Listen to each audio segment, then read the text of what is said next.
Labdien! Šodien iemācīsimies aprēķināt kvadrātu vienādojuma diskriminantu.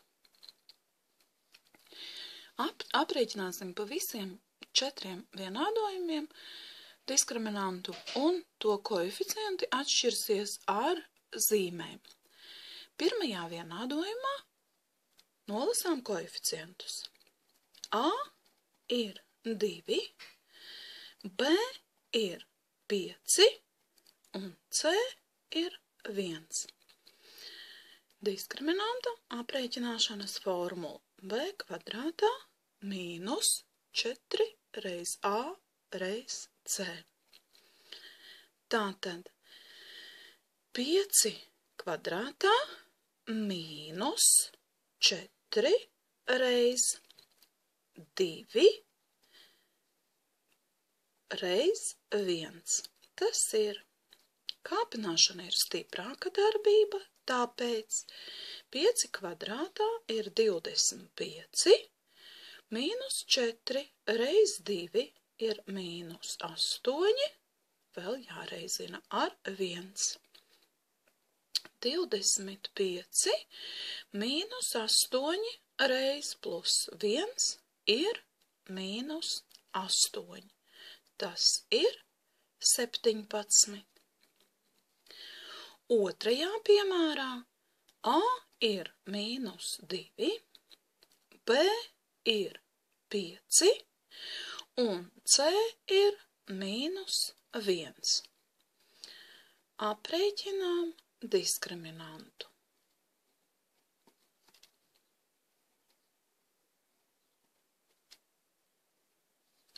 Tātad 5 kvadrātā mīnus 4 reiz A ir mīnus 2, liekam iekavās, jo šeit ir reizināšana, reiz C ir mīnus 1, arī rakstām iekavās.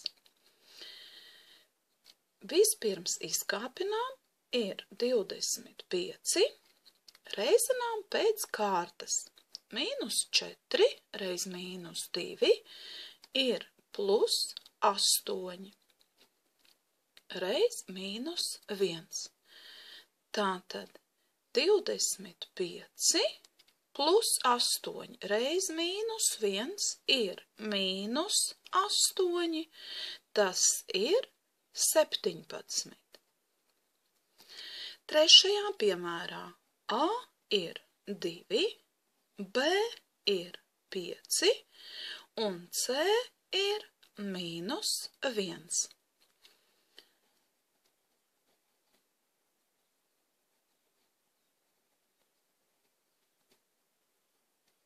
Tātad 5 kvadrātā mīnus 4 reiz 2 reiz mīnus 1. 25 mīnus 4 reiz plus 2 ir mīnus 8 reiz mīnus 1. Tas ir 25 mīnus 8 reiz mīnus 1 ir plus 8. Tātad 33. Ceturtajā piemērā A ir mīnus 2, B ir 5 un C ir 1.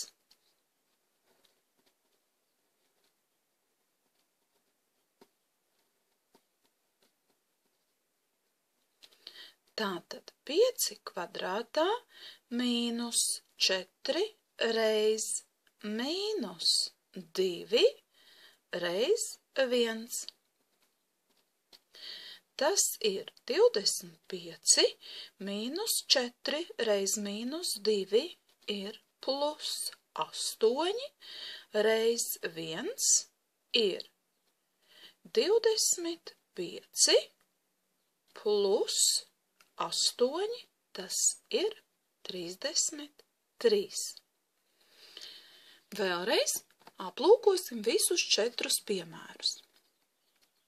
Pirmajā gadījumā A bija 2 un C bija 1. Diskriminanta formulā ir -4, un reizinot ar 2 pozitīviem skaitļiem, saglabājās mīnus zīme.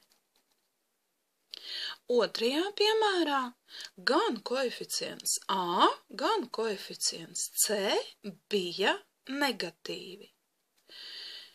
Diskriminanta formulā -4, -2 un -1 kopā bija jāreizina 3 negatīvi skaitļi.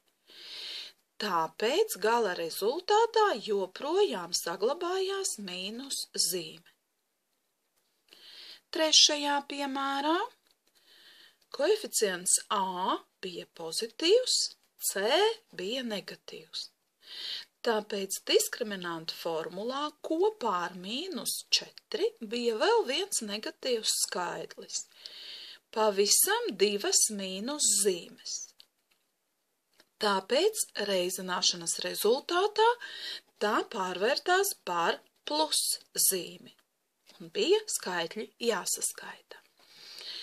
Arī 4. vienādojumā koeficients A bija negatīvs, C bija pozitīvs, bet ievietojot diskriminantā kopā pavisam bija jāreizina 2 negatīvi skaitļi. Tāpēc kopā šis reizinājums bija pozitīvs un bija jāsaskaita. Esi uzmanīgs aprēķinot diskriminanta vērtību, jo no tā tālāk ir atkarīgs pareizs iznākums. Lai tev izdodas!